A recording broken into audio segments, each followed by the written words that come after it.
like probably the thing we haven't mentioned yet that's also bears a lot of importance that needs to be said is that Rogan was asking him shit questions. Yeah, I made a comment to you guys before. It's like Rogan had a guest planned and they canceled, and Fraser was a fill-in, and he just was like, "Yeah, I'm not going to prepare for this at all. Like, I don't need to Let's have talk about the anything." UFC and COVID-19 for 2 hours, and then Yeah, the rest will. let's talk about Thor and Eddie Hall, and even though Rogan has no idea who Eddie Hall is.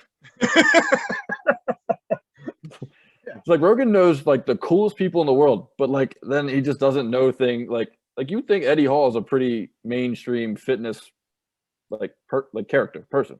Especially if you're not into CrossFit, like you would know Yeah, the guy that has a world record deadlift yeah, or had it. yeah. It's wild how much like he just was not prepared for this interview. Right. It's like they were such bad questions that he was. So it's like I don't know anything about CrossFit except people say you get injured. So the only thing I'm going to, and that they're on steroids. So the only thing I'm going to ask you about are PEDs and injuries. And like, Yeah, if Matt Fraser, and this just kind of dawned on me, if Matt Fraser is talking to any other journalist in existence besides Joe Rogan, he ends that interview.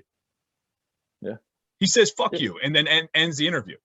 Yeah, those are like the most basic of questions that you could get asked, and there was no, I don't know, there was just no meat to it.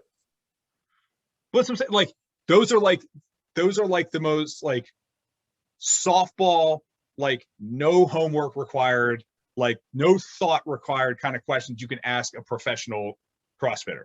Yeah. Right. So like, and I'm saying if that's us, if that's us doing a phone, like, Oh yeah, hey, he hangs Matt, up. can you do 15 minutes on the phone with us for our podcast? He hangs up the phone.